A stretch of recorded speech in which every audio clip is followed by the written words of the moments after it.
You are currently the only person in this conference.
Y la señora me lo dejó para pagarle el lunes.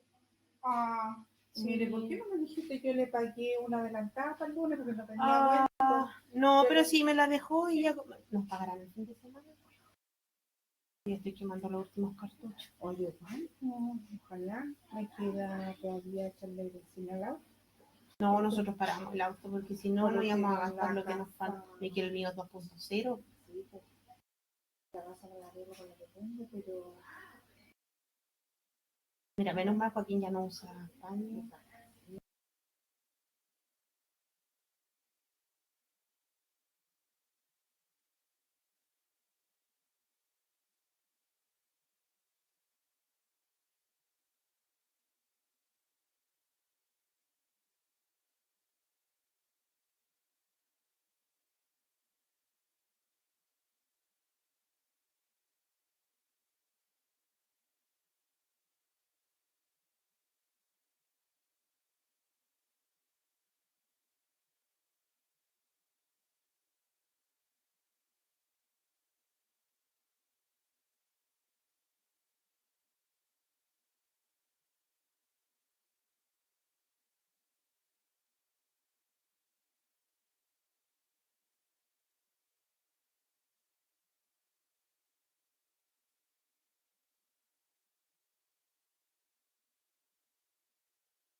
Bien.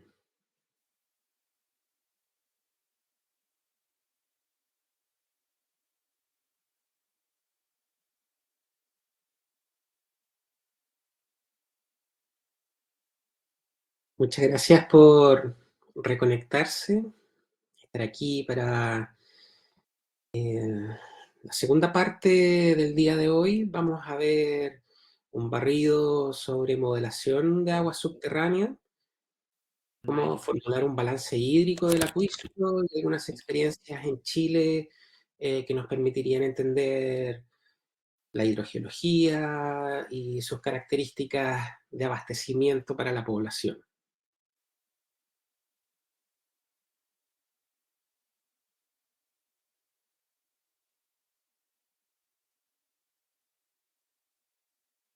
Vamos a comenzar. Primero, es importante entender el qué, el cómo y por qué simular la hidrología e hidrogeología de un sistema. ¿Qué es un modelo? Un modelo es un código computacional que puede estar formulado en distintas plataformas, más información de la hidrología e hidrogeología. El código puede ser, por ejemplo, WIP, ModFlow, IWFM, FeeFlow. Existen un montón de códigos que permiten simular el agua subterránea, pero todos ellos utilizan información. Y la información es clave para poder simular la hidrogeología.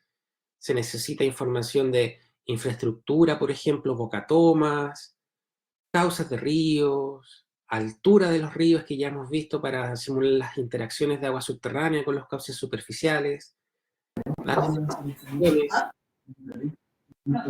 características de los acuíferos, datos de evapotranspiración, escorrentía, entre otros.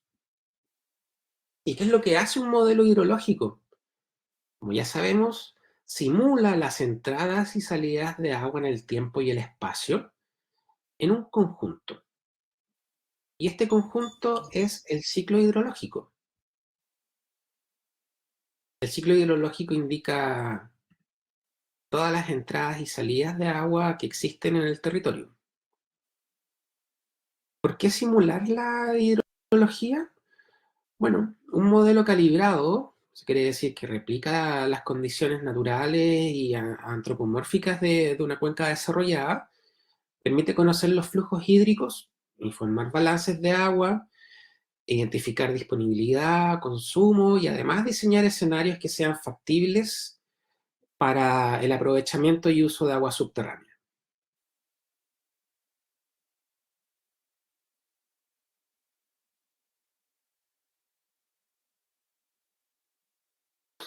Ya sabemos que el fundamento de modelación es la conservación de masa.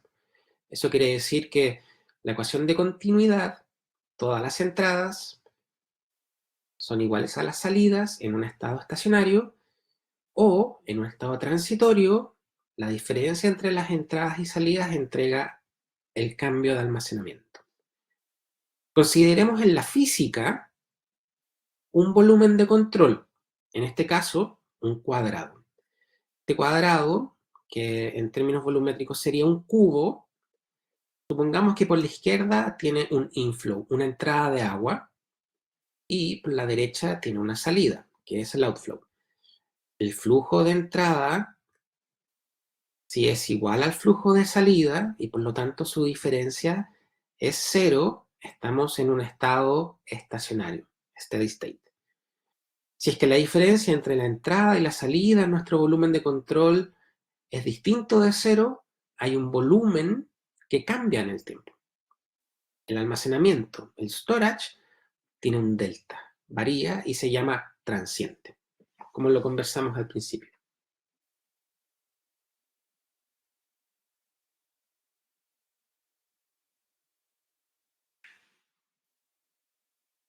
En términos matemáticos, ya vimos un poco que la fórmula física del agua subterránea no es exacta.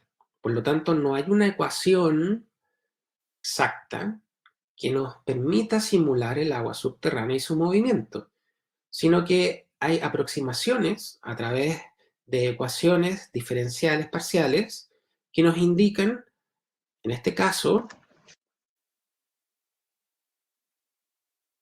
el agua que varía en la condición, en la dirección del eje X, el agua que varía en la condición del eje Y y el agua que varía en la condición del eje Z, en 3 dimensiones.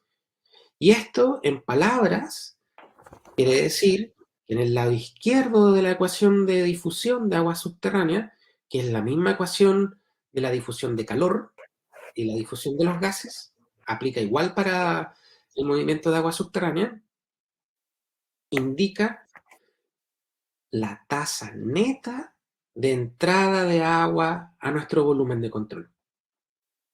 Y es dependiente de la conductividad hidráulica del acuífero en cuestión, en la dirección X, Y y Z. Esto tiene que ser igual al cambio de almacenamiento. Y el cambio de almacenamiento es la tasa de acumulación en nuestro volumen de control.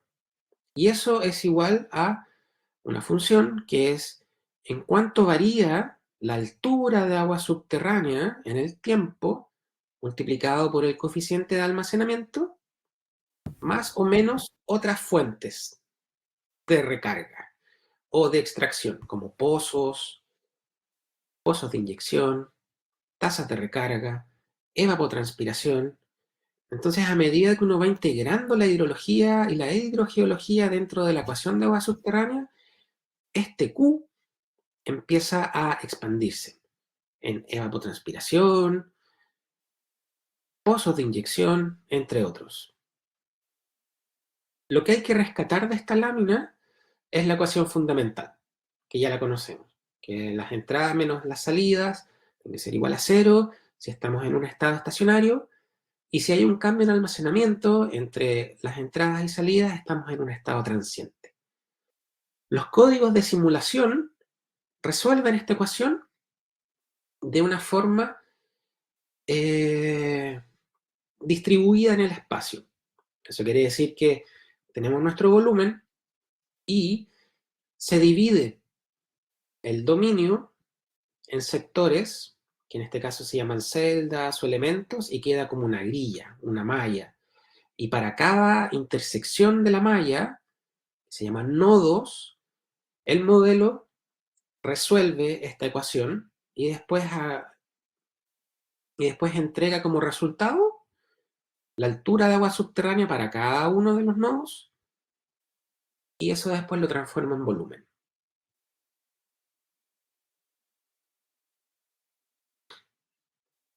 Hay dos tipos de modelaciones que son las comunes dentro de la hidrogeología.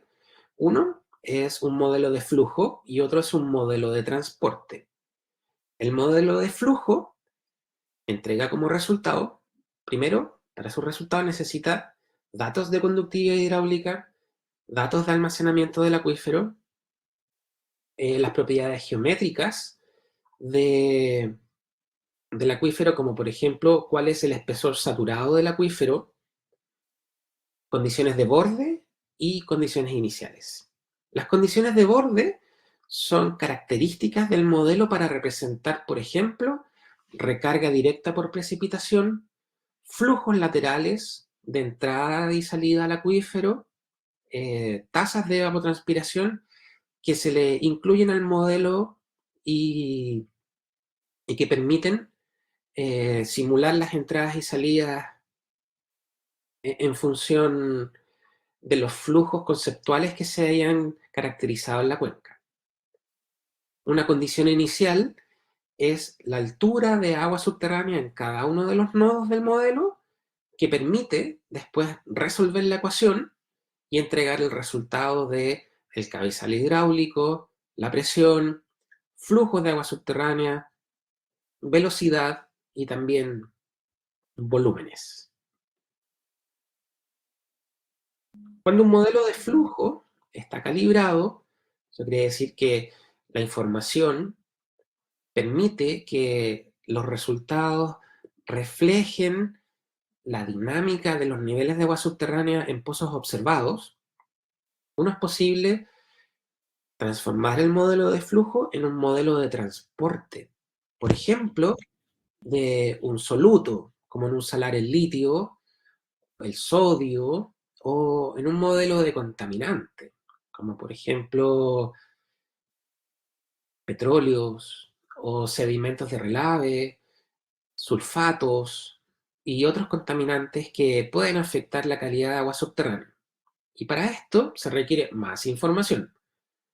Las velocidades que salen del modelo de flujo, las velocidades de agua subterránea, condiciones iniciales del soluto que estamos simulando para el transporte, condiciones de borde y características del transporte que tiene que ver con la dispersividad, cómo se mueve dentro del acuífero el soluto y la reacción que va a tener con el material hidrogeológico. Y este modelo se llama el modelo de transporte y entrega como resultado concentraciones del soluto, por ejemplo, sulfato en un embalse de relave, curvas de quiebre. Eso quiere decir que tenemos una concentración de soluto que en el tiempo empieza a aumentar y después empieza a disminuir para distintas localidades o sistemas de interés.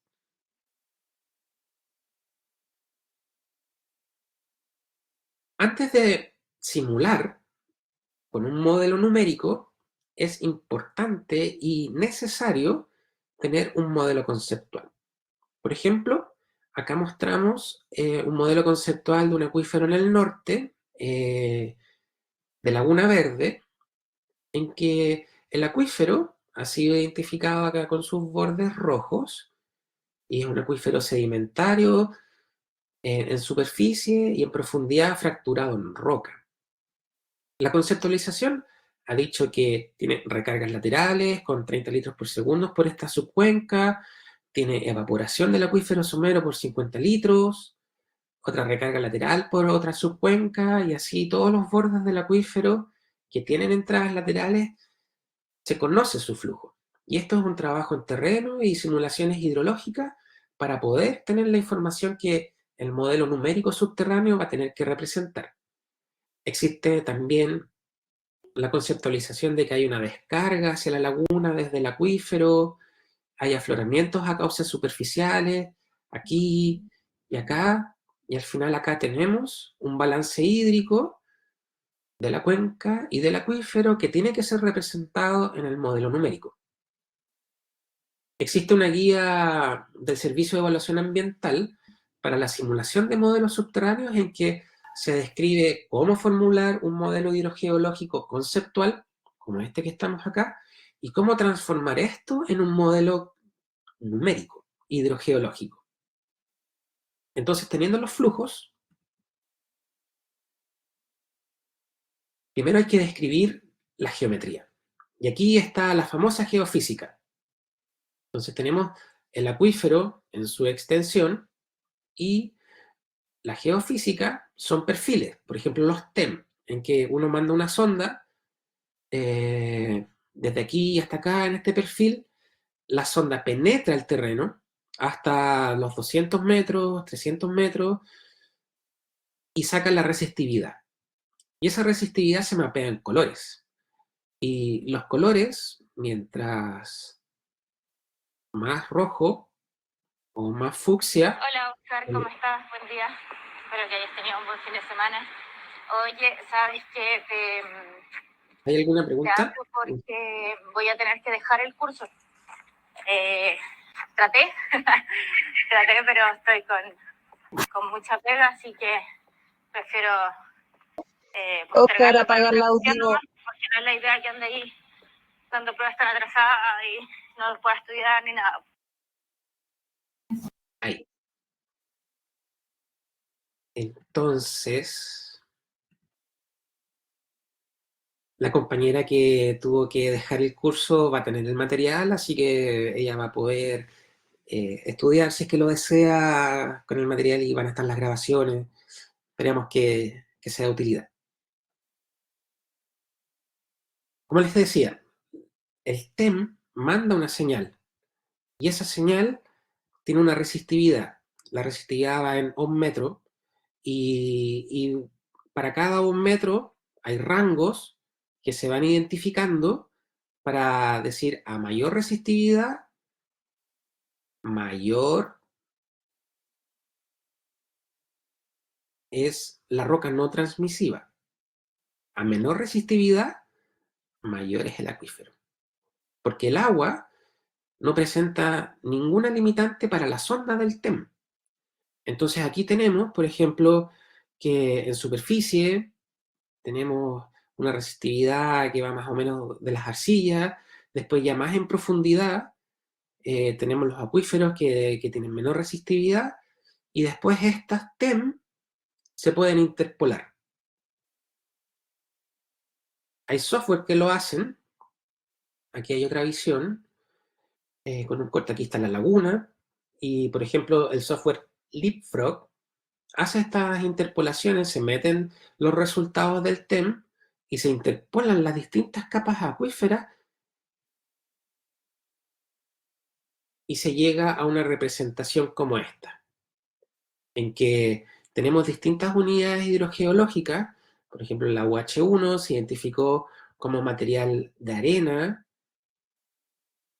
transmisivo, somero, un acuífero freático. Después tenemos distintas UH que siguen siendo acuíferos, que tienen distintas características que la otra, que son acuíferos fracturados en roca.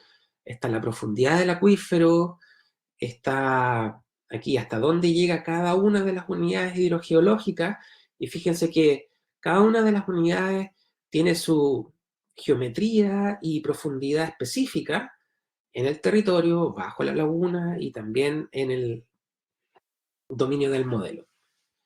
Esta información se toma y se incluye en un software, en el código, que en este caso, por ejemplo, es Groundwater Vistas, que ocupa Modflow como código, y este software es un visualizador y constructor de un modelo subterráneo.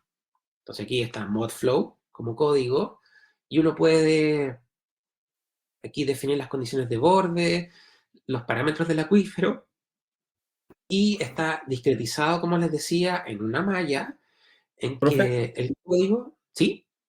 ¿te puedo hacer una consulta con respecto a un equipo que venden los chinos, que por nombre creo que es PQWT, y es un ensayo que, claro, con electricidad se mide la resistividad al suelo, tal cual como lo dijo, y también entrega ese mapeo, como un mapeo tipo escala de calor, o sea, tal cual como lo presento. Ahora el equipo no es barato, pero tampoco es tan caro. O sea, está del orden del 1,5 millones, 2 millones de pesos. Pero en la práctica entregaría una buena alternativa, digamos, para búsqueda de agua. Ahora mi consulta es si lo conoce y qué tan efectivo es. Porque entiendo que también hay otros que funcionan de similar manera, pero claro, un ensayo son mucho más caros los ensayos y el equipo también. Que vendría a ser el CEP, me imagino. Claro. Bueno, habría que ver las características. En particular no conozco el equipo que menciona, pero lo importante es ver hasta qué profundidad puede Creo que son mapear. como 200 metros, más o menos, de profundidad. Sí, yo creo que no tendría ventajas comparativas con las técnicas comunes como el TEM, los nanoTEM o los sísmicos, que sí son tecnologías probadas y que son utilizadas por casi todas las empresas que hacen geofísica. Habría que investigarlo antes de hacer la inversión y ver qué tanto se afecta, porque todos los TEM se afectan con, por ejemplo, cables de alta tensión, sectores donde hay electricidad entre medio. Estos sistemas no funcionan. Entonces hay que aplicar otras técnicas de gravimetría y muestreo a través de pozo para poder hacer la conceptualización de la geometría del acuífero. Así que habría que investigarlo, pero en mi preferencia me quedaría con las técnicas tradicionales. Sin embargo, es digno de investigar.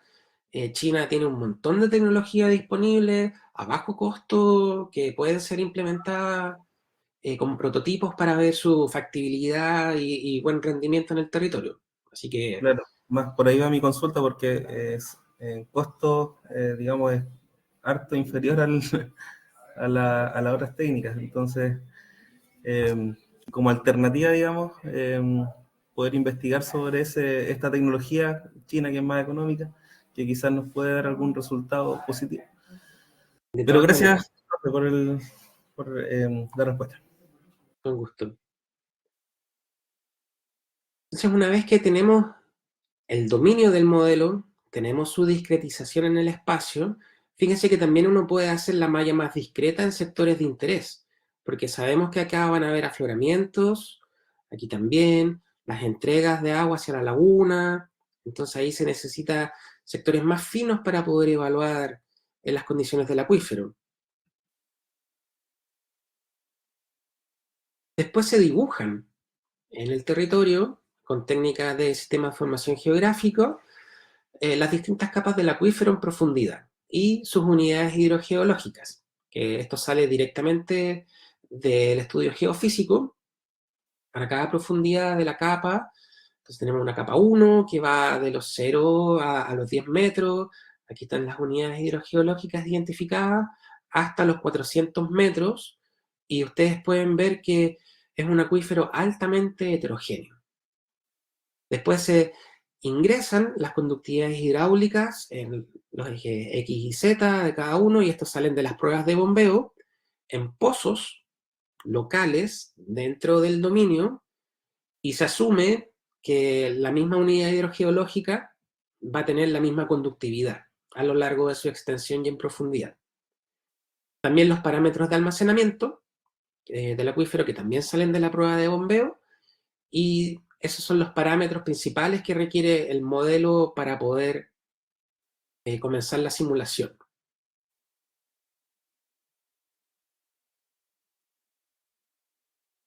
También se requieren las condiciones de borde que les comenté. En este caso, en los bordes del modelo tiene entradas de flujos que son prescritos. Eso quiere decir que, por ejemplo, las entradas laterales por acá de la subcuenca Peñas Blancas tiene una entrada de 10 litros por segundo, y esa es una condición de flujo constante, característica de los modelos, y se le ingresa en cada uno de los bordes que corresponde a esa cuenca, un flujo determinado. Lo mismo con los otros bordes de las otras subcuencas, y para los afloramientos, la condición de borde que se utilizó en esta experiencia son drenes. Y esa condición implica que sobre una altura de agua subterránea específica, en este caso 5 metros, el agua subterránea va a entregar al cauce superficial sujeta a la conductividad hidráulica que exista en este sector. Lo mismo para las lagunas, campos lagunares y otros cauces superficiales.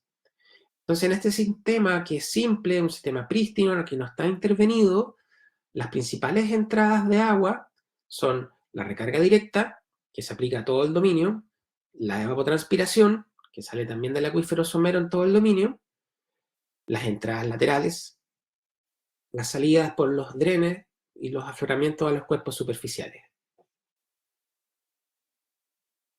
Después, cuando el modelo está construido, uno hace el match del nivel observado en pozos de monitoreo. Y en este caso, como es una cuenca en estado estacionario, tenemos un dato por pozo, que es el promedio. Cada cuadradito es un pozo. Y es el promedio del nivel de agua subterránea en estado natural, prístino, sin intervención, que el modelo debe ser capaz de reproducir en el mismo punto donde está el pozo. Entonces aquí tenemos un montón de estadísticos que nos entrega el modelo y que son los que pide la guía del SEA, como por ejemplo el error del cuadrado medio absoluto, que tiene que ser menos de 5 metros, y también la diferencia absoluta entre lo observado y lo y lo simulado, que aquí también es menos de 1 metro y que también pide que sea menos de 5. El residuo es la diferencia entre lo observado y lo simulado. Entonces tenemos un target, que es el valor observado en este pozo, por ejemplo LB06, que es 4.337,2 metros sobre el nivel del mar. Elevación de agua subterránea. Y el modelo entregó un residuo de 0,2, de menos 0,2. Eso quiere decir que lo simulado está sobre 0,2 metros de lo observado. A diferencia de el LB01, que el observado está a 0,12 metros sobre el nivel simulado. Y si uno hace un gráfico 1 a 1 en el mismo software, verán que el valor observado en los pozos de monitoreo debe ser una relación lo más cercana 1:1 con los valores simulados. Y ahí ustedes tendrían un modelo calibrado que podría ser utilizado para generar estrategias transitorias de operación de un sistema prístino en este caso.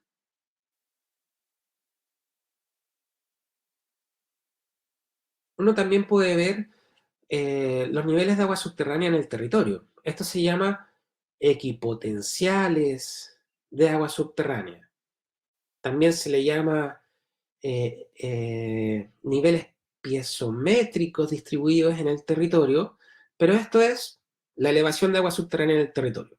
Entonces tenemos acá las condiciones de borde que generan las entradas de las cuencas aledañas, y aquí tenemos son igual que las curvas de nivel cuando uno mide la topografía, pero en este caso es altura de agua subterránea.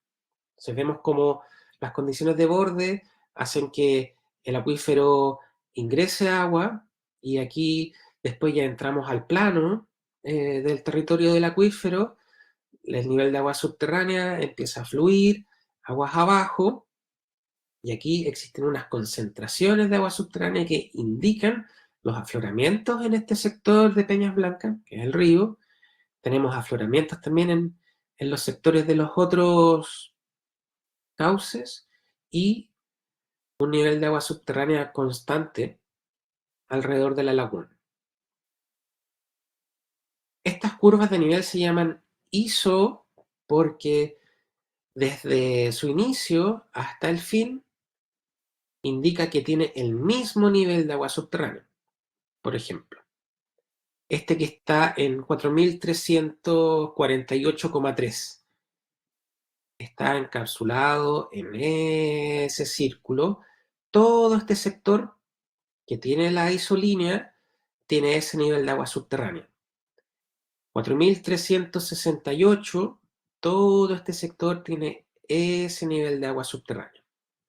Entonces se interpreta igual que una curva de nivel, pero en este caso se entrega la elevación de agua subterránea regional. Y eso permite ver sectores de afloramiento, sectores de depresión, entre otras características del acuífero. Luego que le hicimos el match a los niveles de agua subterránea en los pozos, hay que hacerle el match a los valores conceptuales de flujos existentes en la cuenca.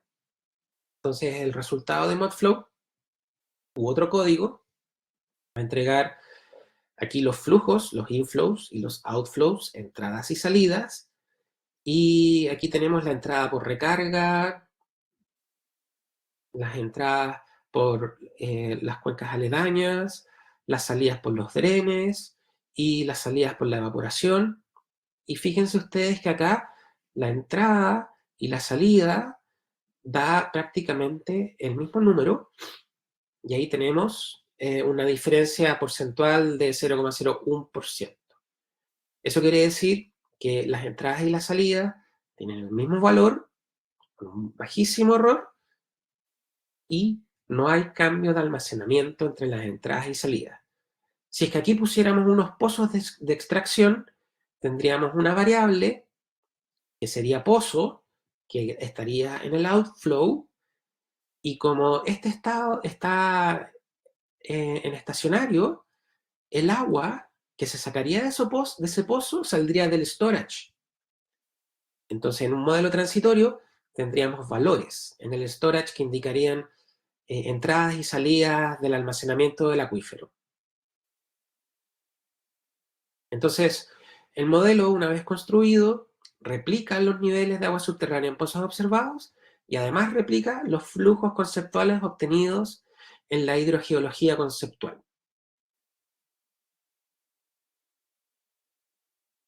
En Chile, hace un par de años, 4 o 5 años, la Dirección General de Aguas impulsó los planes estratégicos de cuenca, los cuales posteriormente fueron puestos en la actualización del Código de Agua, en que cada cuenca debe tener un plan estratégico. Y para comenzar el proceso del desarrollo de estos planes y la inserción en el territorio, la DGA hizo estudios y con el objetivo de lograr en las 101 cuencas de Chile un plan estratégico y asociado a un modelo.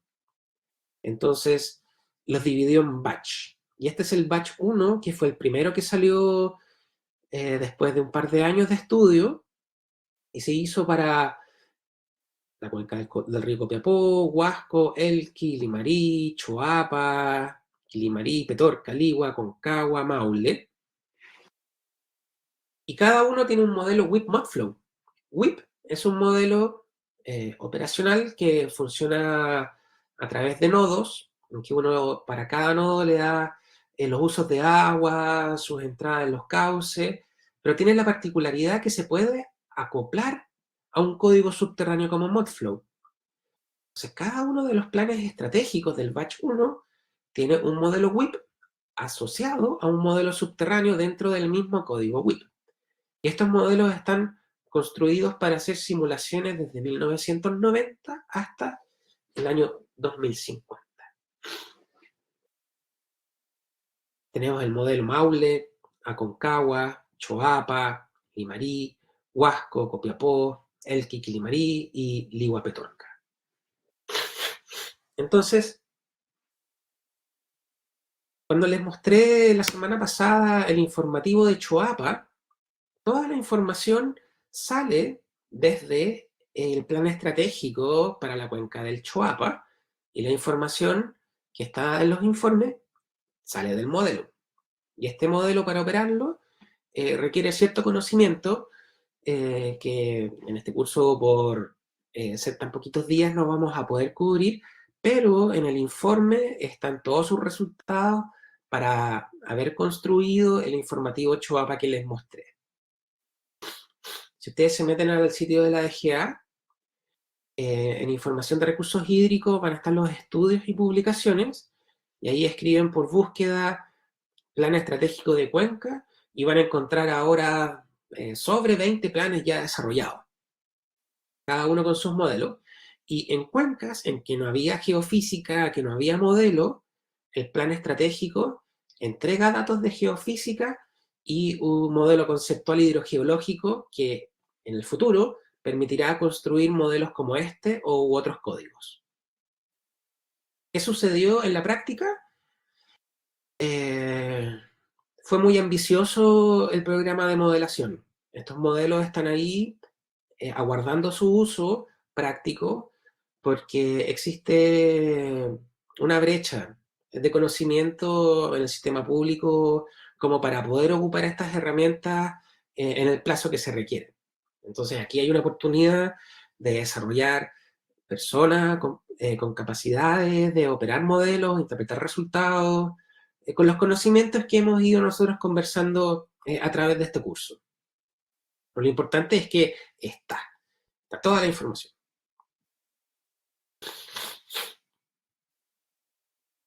Veamos el caso de Aconcagua, por ejemplo. Aquí tenemos la discretización del dominio, como les mostré en Laguna Una Verde. consulta ¿Sí? con respecto a, porque esos eran modelos del Maule hacia el norte. ¿No existe modelo de acá, de la región? Sí.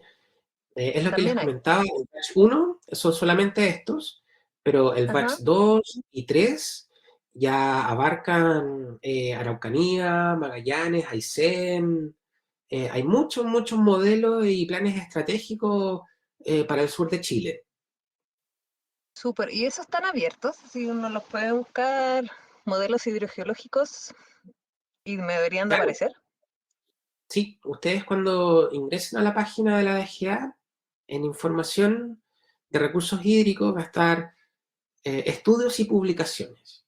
Y ahí en estudios y publicaciones pueden escribir plan de cuenca o su abreviatura que es PEGH, le llaman los PEG.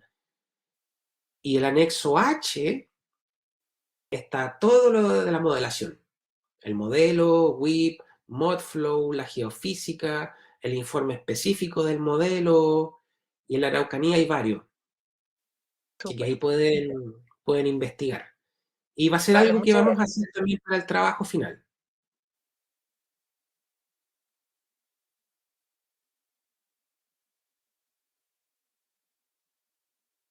Aconcagua sigue el mismo procedimiento que Laguna Verde.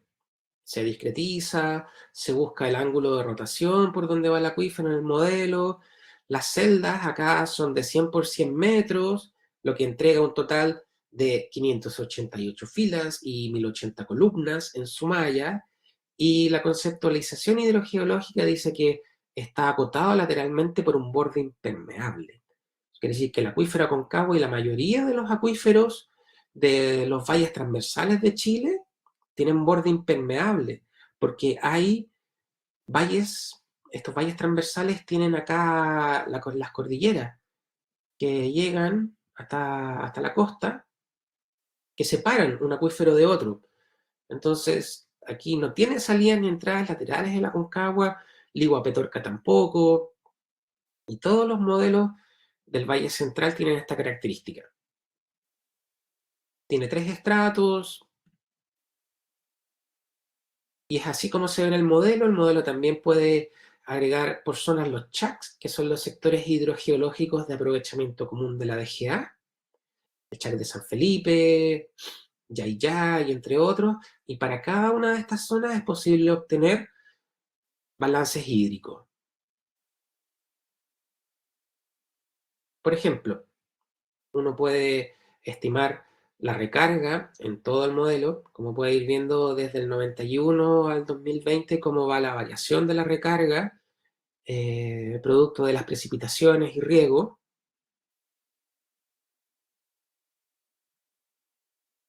Las extracciones con distintos modelos, cómo han ido aumentando en el tiempo. Desde el 91 al 2000 ustedes pueden ver que tiene una temporalidad producto de la temporada de riego, pero tiene una tendencia al alza los niveles extraídos por la cuenca de la Aconcagua. Y además, cómo va la calibración en distintos puntos de observación. Aquí los puntitos morados son los datos observados del pozo en una modelación transitoria, y en la curva están los niveles simulados. Pues aquí podemos ver que la simulación sigue la tendencia, si bien no tiene un match perfecto con los datos observados, sí va marcando la tendencia de subidas y bajadas del agua subterránea en este pozo de observación, que está acá, y eso es posible realizarlo de igual forma para otros pozos. Aquí estamos un poco más abajo, el modelo también replica las tendencias de agua subterránea, otros pozos ya más entrada a la cuenca, otros pozos que están más planos que otros, pero aquí ayuda también la escala. Si es que hiciéramos un zoom aquí, veríamos mayores variaciones entre lo simulado y lo observado. Lo mismo en este pozo más aguas abajo. En otro tipo de acuífero también lo simulado va. Entonces la idea de esto es que el modelo, una vez armado, pueda replicar lo observado en el territorio. A veces no da tan bien, pero lo importante es que mantenga la tendencia, y aquí es cuando empiezan las brechas de modelación. Aquí en sectores locales, en la cuenca baja, se requiere calibrar posiblemente las tasas de extracción o bombeo, y en última instancia los parámetros hidráulicos que estén aquí, la conductividad sobre todo, que permita recalibrar este pozo. Porque recuerden, las dos principales variables que inciden en el flujo de agua subterránea son los bombeos y la recarga. Si es que esos dos valores están ok, el modelo debería calibrar lo más fielmente posible a las condiciones hidrogeológicas observadas. Por eso es importante el modelo conceptual, saber cuánto se extrae y cuánto se recarga.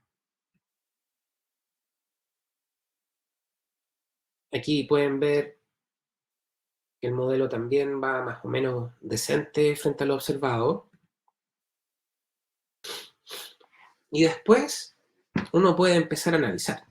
Aquí tenemos los distintos chacks del acuífero Aconcagua, y uno desde el modelo puede ver para cada uno de los acuíferos su superficie y además cómo ha variado el volumen de almacenamiento en el tiempo del acuífero.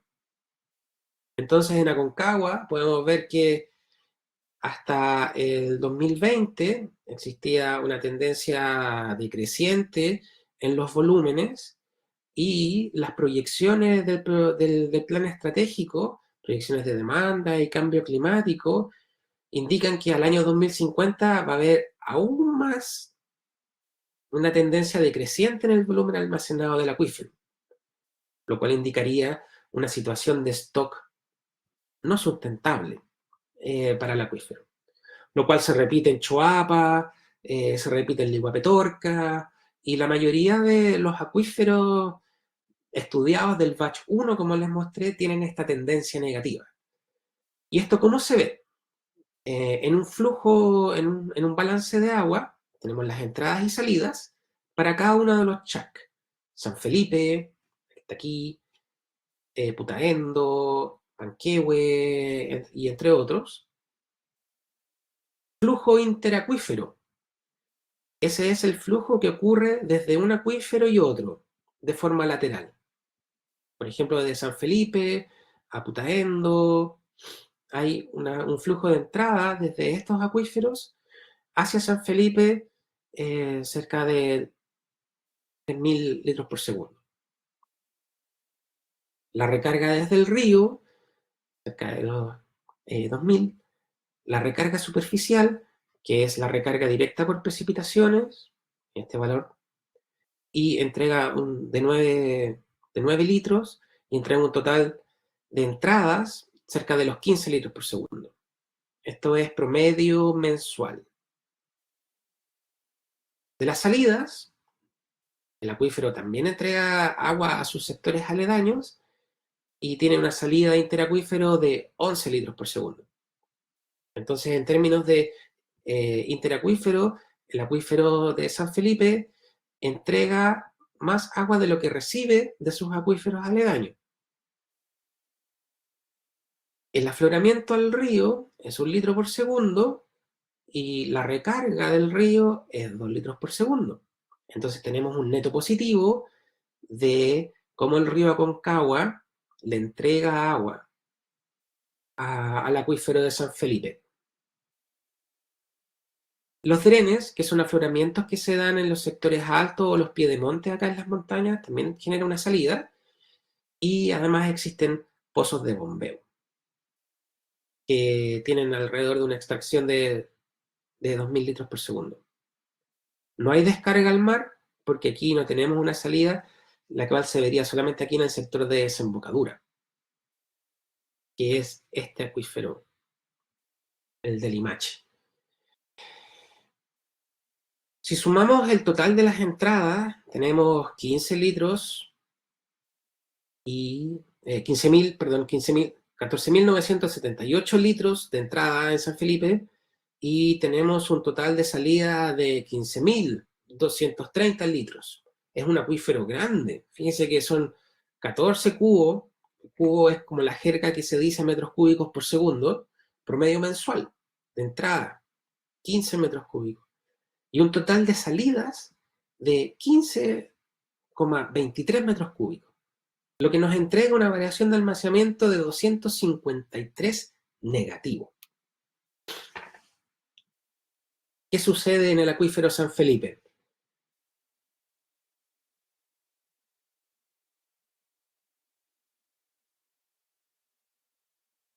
Lo mismo en Putaendo, y en cada uno de los acuíferos de la cuenca de la Concagua se da una situación de almacenamiento negativo. Y quiere decir que las simulaciones indican que el acuífero estaría perdiendo mensualmente cerca de 572 litros por segundo. Es una situación completamente insustentable, porque las salidas son mayores a las entradas, lo que se da principalmente por las extracciones de bombeo. Entonces, con una gestión de esto, hay que regular los bombeos, mejorar los sistemas de recarga por gestión y poder mejorar este déficit de 572 litros por segundo que actualmente tiene la Concagua en su condición acuífera. Si uno viera por Chac, por ejemplo, acá tenemos el Chac San Felipe, Putaendo, Panquehue, Catemu, y a la derecha de cada uno está el histórico hasta el 2000, y después lo proyectado del 2000 al 2050. Y tienen la misma escala, entonces podríamos ver que las principales pérdidas de acuíferos estarían produciéndose en Yayay, acá en Panquehue, en Catemu. Entonces la modelación permite identificar zonas, acuíferos, que pueden estar sufriendo sobreexplotación de agua subterránea y podría también generar escenarios de gestión, como por ejemplo simular piscinas de infiltración, simular piscinas en sectores específicos de alta conductividad, también pozos de inyección, reducciones en las tasas de bombeo y ahí las aplicaciones del código de agua para las prorratas, cuando hay declaraciones de sequía y escasez, entre otras alternativas. Entonces, volviendo a la diapositiva 3, el código computacional que más se utiliza en Chile es ModFlow para simular el agua subterránea. Hay otros que se utilizan, sí, pero el común es ModFlow y es el recomendado por la guía del SEA para simulaciones de agua subterránea. ¿Y por qué repito tanto la guía del SEA? Porque todos los servicios públicos, principalmente para proyectos ambientales, dicen que un modelo subterráneo debe cumplir con lo que dice la guía del SEA. Es como la ley. Si es que no cumple la guía del SEA, el modelo no va a ser aprobado por ningún tipo de institución. Y ModFlow es el recomendado. ModFlow lo hizo el Servicio Geológico de Estados Unidos, como empezaron en el año 60, en muchos años, y está muy validado en todo el mundo. Entonces es un código que funciona bien. Lo que hace el modelo, nuevamente, simula entradas y salidas en el tiempo y el espacio, en conjunto con los usos y gestión dentro del ciclo hidrológico. Y como vimos, permite informar flujos, balances, estimar disponibilidad y consumo, y diseñar los escenarios que asistan la operación y planificación.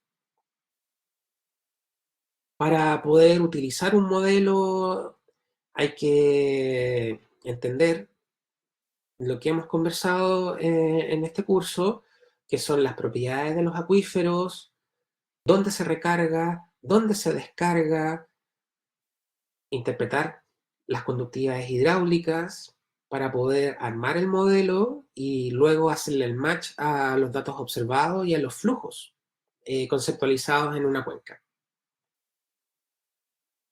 Preguntas, comentarios.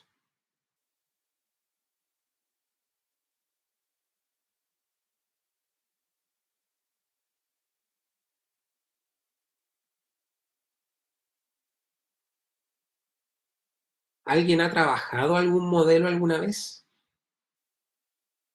Profesor, usted mostró hace un ratito un gráfico en el tema de las cargas y descargas.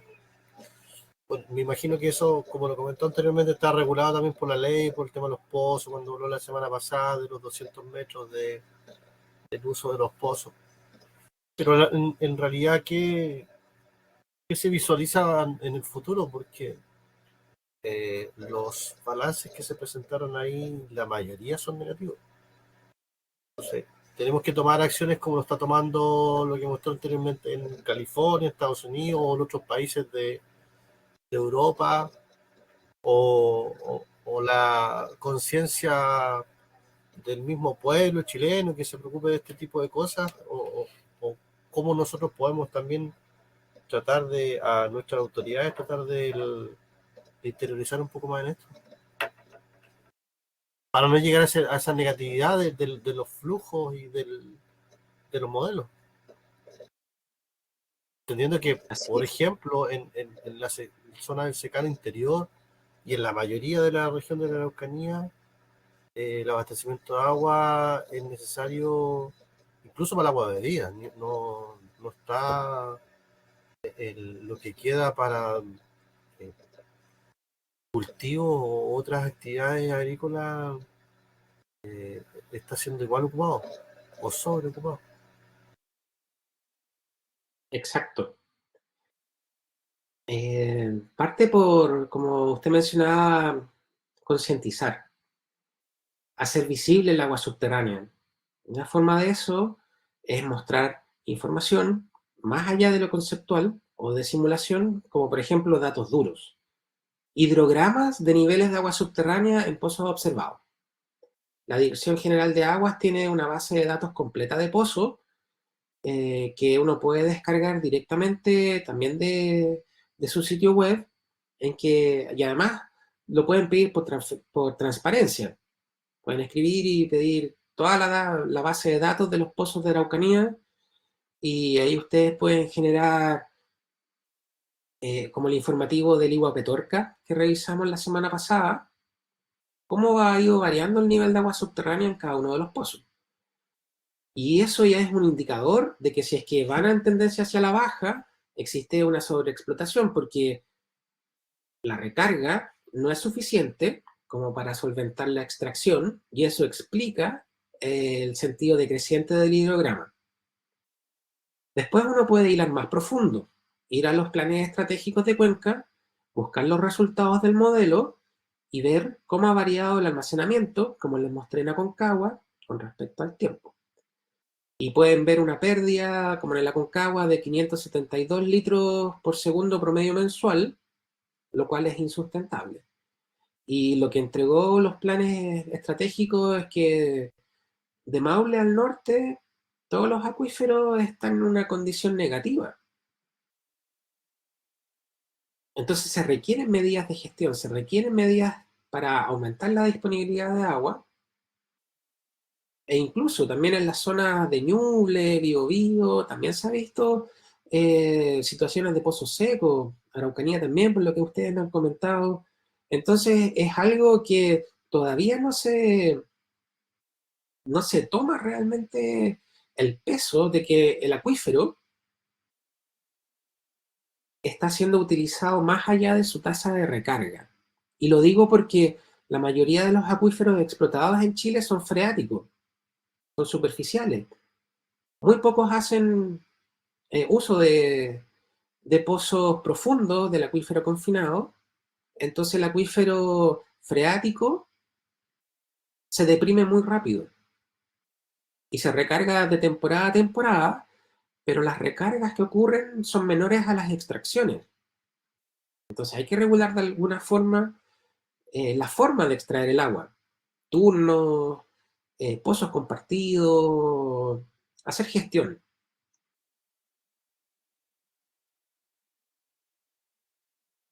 Ok. Gracias. Perfecto. Aquí volvemos a lo que fue el informativo Choapa.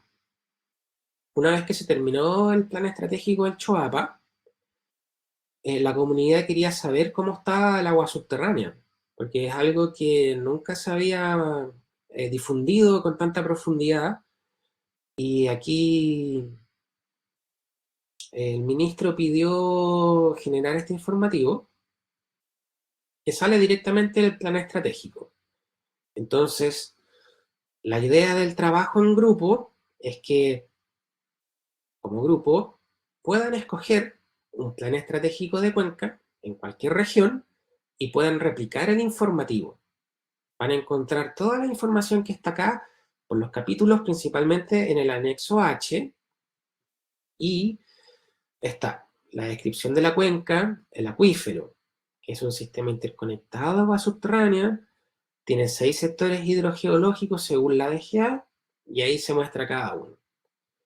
No es necesario que pongan un mapa tan elaborado, pero pueden utilizar las mismas imágenes que salen en el informe de cada plan estratégico, o si tienen tiempo, poder generarlas ustedes mismos en un sistema de información geográfico. En la DGA, una de las pestañas de información en la página de inicio es la mapoteca digital. Y en la mapoteca DGA existen todos los shapes del sistema administrativo, fuentes, chats, zonas de restricción, zonas de prohibición, entre otras. Las formaciones acuíferas también están descritas en el PEG. Y aquí en Choapa dice que son rellenos sedimentarios, angostos, con espesores máximos de 120 metros. Y es un acuífero angosto, que va alrededor de los cauces que descargan al mar. Y son acuíferos chiquititos. Y hay un montón de pozos alrededor de estos cauces. Entonces, cuando la cuenca está bombeando en enero, febrero, diciembre, el acuífero se deprime completamente. Y al deprimirse, disminuye sus niveles y los ríos empiezan a entregarle al acuífero. Entonces, es importante saber qué tipo de acuífero está y si está en contacto con los cauces superficiales.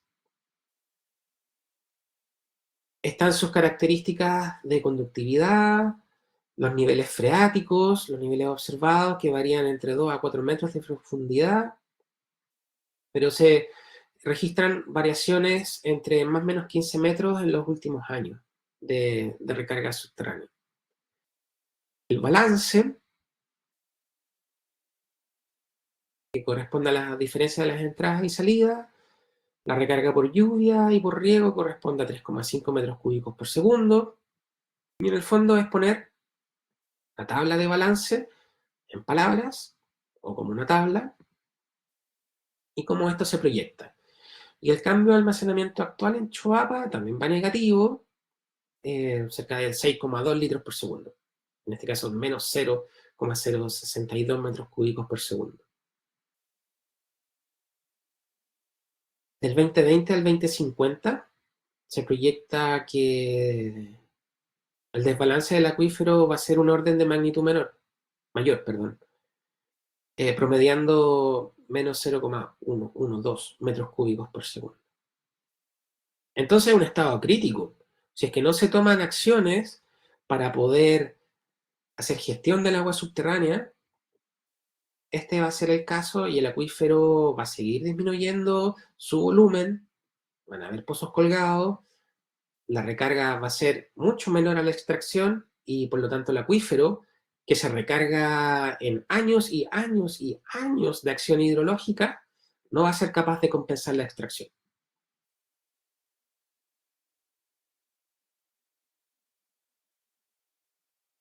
Después acá se muestra para cada uno de los CHAC, en el caso de Choapa, el periodo histórico del volumen almacenado y la proyección en el tiempo, igual que en el Aconcagua. Y todos los PEC tienen esto. Y pueden ver que si bien se mantienen más o menos estables, los volúmenes en millones de metros cúbicos disminuyen para cada uno de los CHAC, sobre todo el Chaquillapel, que se ve muy deprimido, y en la cuenca del Choapa total, se ve que desde el año 90 hasta el 2000 hay una pérdida de cerca de 200 millones de metros cúbicos, lo cual se proyecta que siga disminuyendo hasta cerca de 200 millones de metros cúbicos. Ustedes pueden decir, Pero el acuífero, en su volumen total, tiene 5.000 millones de metros cúbicos de almacenamiento. 5.000 millones. El del Maule es gigante.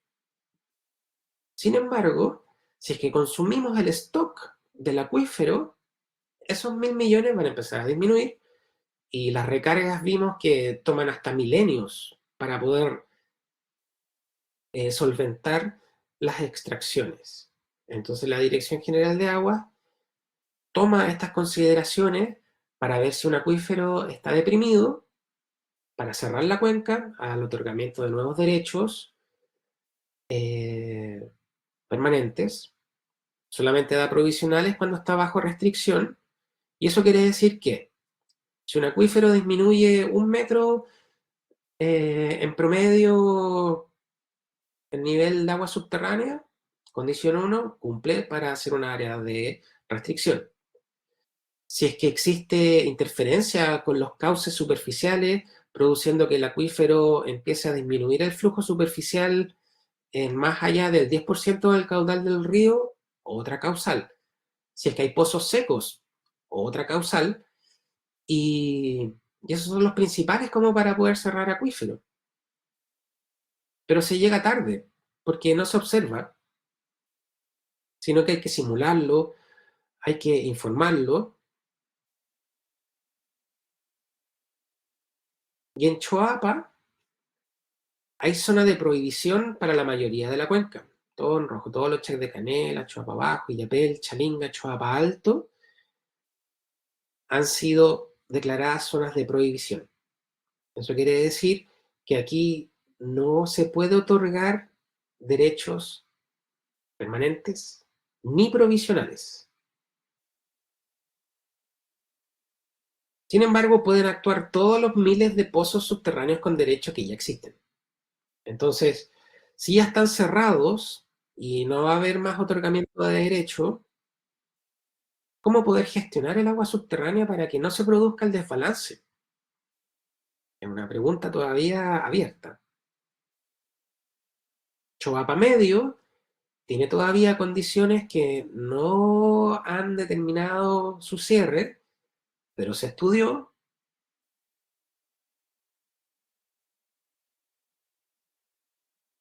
que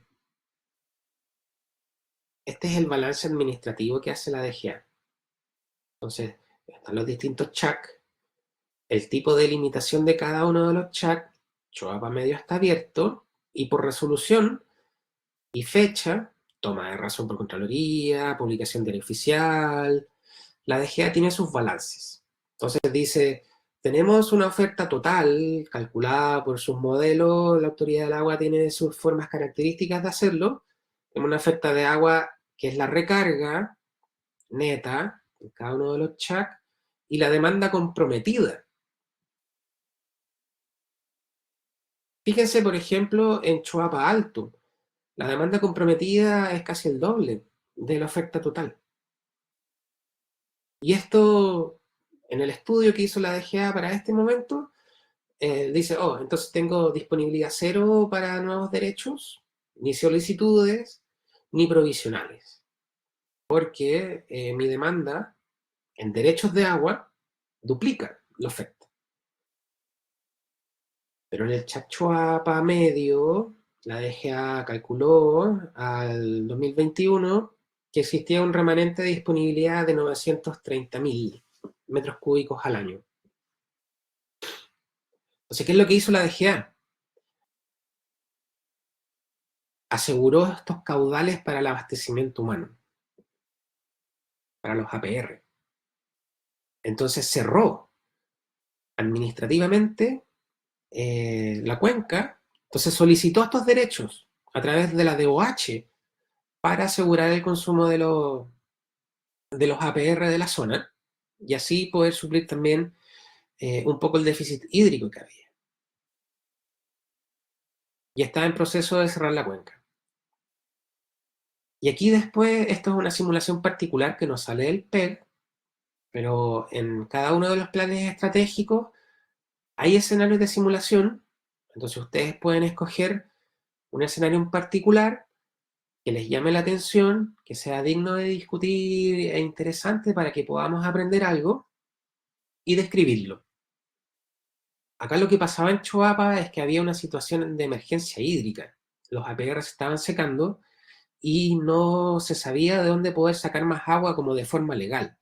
Entonces se estudió el Choapa medio, y que estaba compuesto por 3 formaciones, acuíferos 16, 14 y 15, y se bombearon aquí, después acá y después acá en el modelo el déficit necesario para cumplir la demanda de agua de la población, que eran 70 litros. Entonces el escenario 1 sacó 70 litros de aquí, del acuífero 17, aparte del Choapa medio, a 80 metros de profundidad. El escenario 2 apagó el bombeo acá y sacó en este acuífero. En el escenario 3 apagó aquí, apagó acá y sacó en este sector en los 70 litros por segundo. Y el escenario 4 apagó acá, apagó acá, apagó acá y sacó aquí.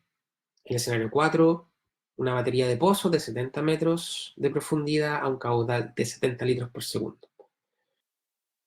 Entonces la autoridad del agua quería saber cómo iba a reaccionar el Choapa medio, el Chac Choapa medio, frente a la inminente extracción de emergencia de los 70 litros por segundo. Y se simuló acá como resultado que del acuífero 15, que es este acá, este de aquí, se compararon los escenarios y sería el único que sería capaz de mantener en el tiempo un nivel de volumen almacenado en el acuífero casi constante en el tiempo. Y esto es producto que en ese sector existe un embalse. Y el embalse actúa como una fuente de recarga al acuífero, entonces igual estaría tomando los recursos superficiales del Choapa para mantener el acuífero. En los otros sectores acuíferos que se estudiaron, todos fueron a la baja. Imagínense, hasta perder 120 millones de metros cúbicos por la operación continuada en el tiempo de la simulación de emergencia. Si es que se analizan los criterios de GA para ver la sustentabilidad del acuífero en estos escenarios, aquí está el escenario base, que sería el histórico que está ocurriendo hoy. El Chac Choapa medio presenta un desbalance de menos 17.94 litros por segundo. Eso quiere decir que el Choapa medio ya está en desbalance. Ya está en un estado negativo. Y por eso se estaba estudiando poder cerrarlo y la disponibilidad actual, asegurarlo para el consumo humano, pero el Choapa medio va a seguir disminuyendo su volumen, producto de estas 3 formaciones que componen el Choapa medio que van con tendencia a la baja. La disminución en los niveles de agua subterránea en cada lugar, en el acuífero 3 hace 14 llegó casi a los 20 metros, en el 15, que era el con potencial positivo, disminuyó 1 metro, en el otro acuífero 6,4 y en el otro 9,2. Entonces el único que cumplía para este criterio de poder extraer agua de emergencia era el acuífero 15. ¿Cuánto afectaba a los pozos APR? 0% en este sector porque no habían pozos APR cerca, pero en el resto de los escenarios, los pozos ubicados en el Choapa medio dejaban a los pozos secos. Entonces el modelo decía que en cualquier otro lugar que no sea en el acuífero 15 del sector Choapa medio, iba a afectar a los APR. ¿Cómo se iba a ver afectado el flujo de los acuíferos y ríos, sus interacciones? En el acuífero 14, 16 y 17, el caudal afectado superaba el 10% del volumen del caudal que corre por el río. llegando casi a 12, y en el escenario 4, en el acuífero 15, está casi al límite. Entonces, por criterios de GA era posible sacar desde el acuífero 15 los 70 litros por segundo, pero al límite de los criterios de sustentabilidad. 1 metro de descenso y cercano al 10% de captura de agua desde un cuerpo superficial hacia el agua subterránea.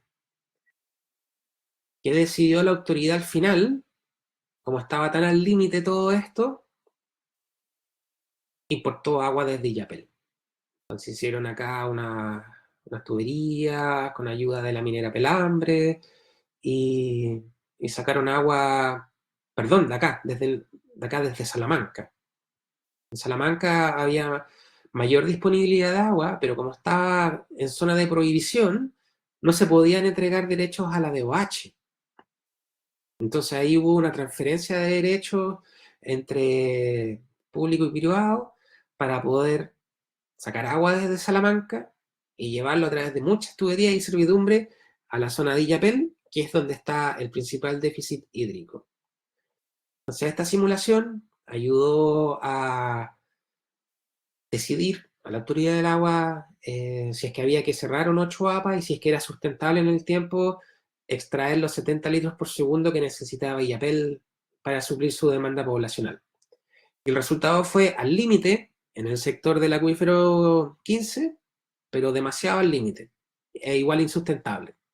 Entonces se hizo uso de un sector que tenía mayor volumen almacenado y ya con derechos existentes por la transferencia. Entonces en el trabajo, en grupo,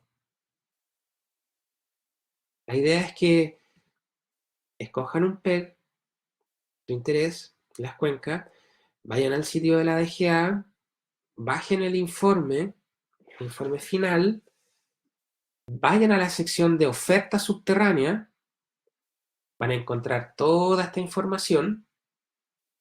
Después en las simulaciones, escojan un escenario, descríbanlo, vean la situación actual, la situación proyectada con demanda, cómo van las equipotenciales. En cada uno de los PEC existe un mapa similar e interpretarla. Por ejemplo, acá tenemos curvas cerca de cada 35 metros. Empieza con 1015 metros sobre el nivel del mar y el agua subterránea, como sabemos, se mueve por diferencia de presión. Aquí están los sectores altos, que tiene mayor carga hidráulica, entonces el agua subterránea sigue la tendencia de la topografía del terreno. Entonces es natural tener en los sectores altos aguas subterráneas con mayor cabezal hidráulico y aguas abajo con menor cabezal hidráulico hasta llegar a cero, que es el nivel del mar. Entonces aquí el agua subterránea está en equilibrio con el mar.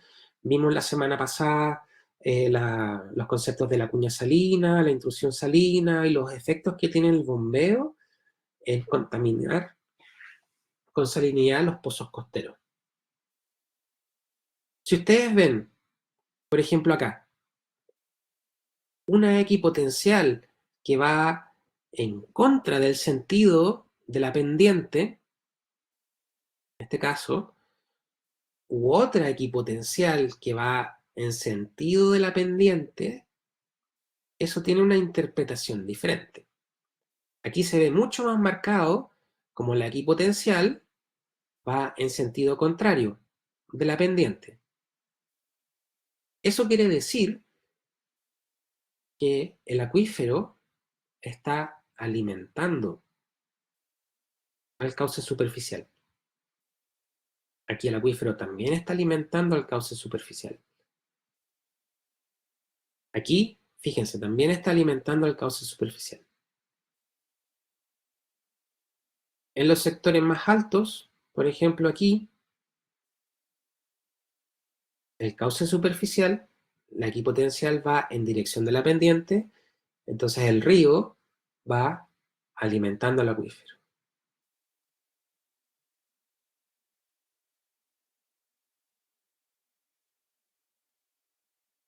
Entonces, a simple vista y interpretando el mapa de equipotenciales, el acuífero de Choapa sustenta los volúmenes y flujos de los ríos en casi toda su extensión. El agua subterránea es un alimento constante de los caudales superficiales del río Choapa, Chalinga y Yapel en toda su extensión. Y eso es porque al ser un acuífero freático, en contacto con la atmósfera, está muy conectado con los cauces superficiales. Esto se da en todos los valles transversales, como les decía. Aconcagua, Ligua, Petorca, Copiapó, el Maipo, en los sectores altos del Maule. Después ya de Maule al sur, el valle central es mucho más ancho. Y ahí los acuíferos tienen distintos tipos de comportamiento porque el relleno es mucho más grande. Pero en estos sectores los acuíferos aportan. Entonces, si es que el acuífero se deprime, van a deprimir los cauces superficiales sí o sí. Preguntas, comentarios.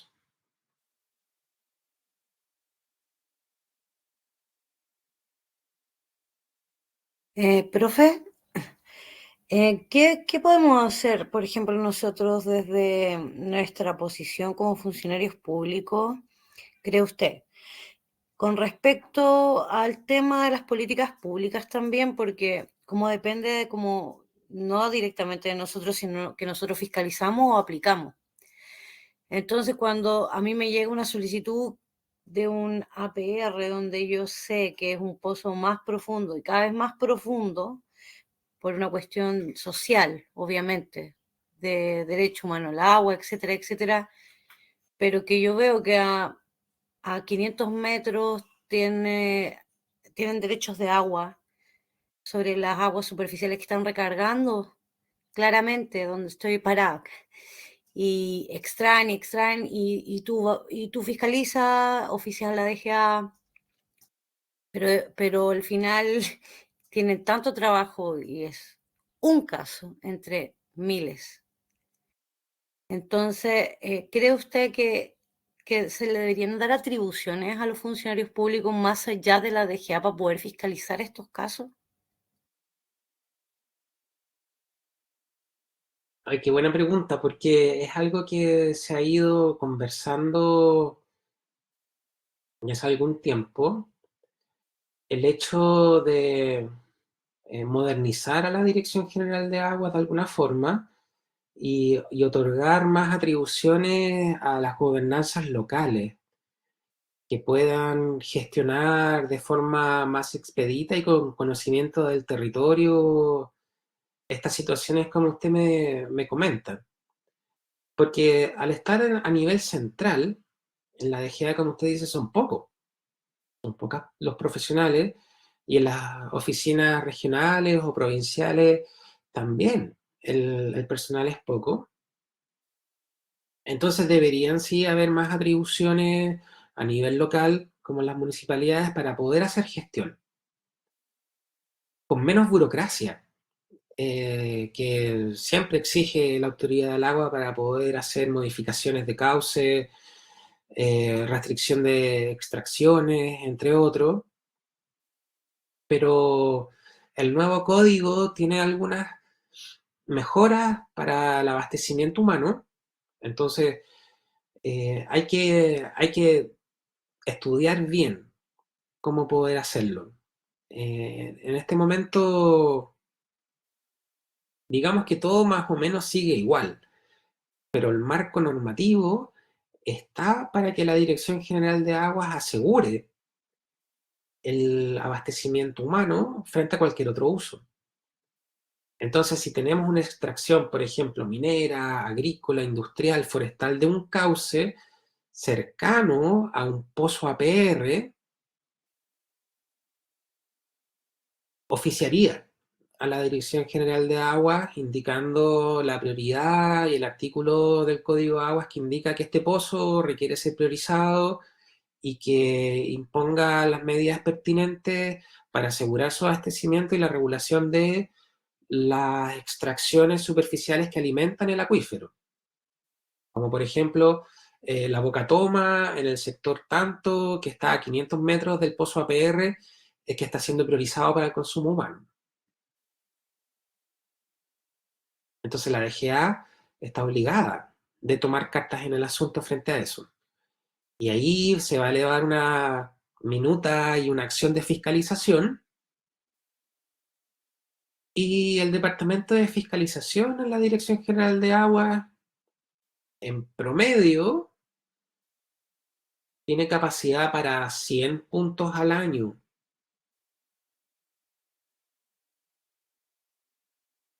De un total de miles de casos como el que estamos conversando. Así que yo creo que va en un tema de coordinación, de comunicación, de sociabilización de los problemas de agua de los APR. A eso me refería, profesor, porque, por ejemplo, yo tengo hartas denuncias de modificación de cauce y cuando vamos con la fiscalización, nosotros de partida no tenemos un plan de gestión de recursos hídricos como en Temuco, como lo tiene Renca, por ejemplo, que lo financió a través, de hecho, una embajada extranjera. O sea, esas son cosas que me parecen súper contradictorias. El tema es que nosotros llegamos con nuestros fiscalizadores y obviamente ahí las instituciones de la Dirección General de Agua cuando se está modificando un cauce, pero porque las ordenanzas nunca van a estar tampoco por sobre la ley, porque la idea, lo mejor sería por una municipalidad tener una ordenanza de recursos hídricos. Pero el tema es ese, es que no tenemos la facultad para poder fiscalizar. Por ejemplo, desde la municipalidad, una modificación de cauce. Y yo solamente el año pasado recibí 300 denuncias de modificación de cauce. Y no tengo la capacidad para... Lo único que hago es oficiar a la Dirección General de Agua. Y cuando llegamos a hablar, porque nosotros buscamos la vía de hablar con la persona, con el dueño del terreno, la ignorancia sobre el código de agua es brutal, de gente que explota sus terrenos. Entonces, imagínense, solo por el agua eso es sobre el agua que vemos. La realidad con el agua subterránea es peor. Por eso me refería a un poco, tal vez, delegar o tener atribuciones legales de gobernanza territorial sobre el agua. Perdón.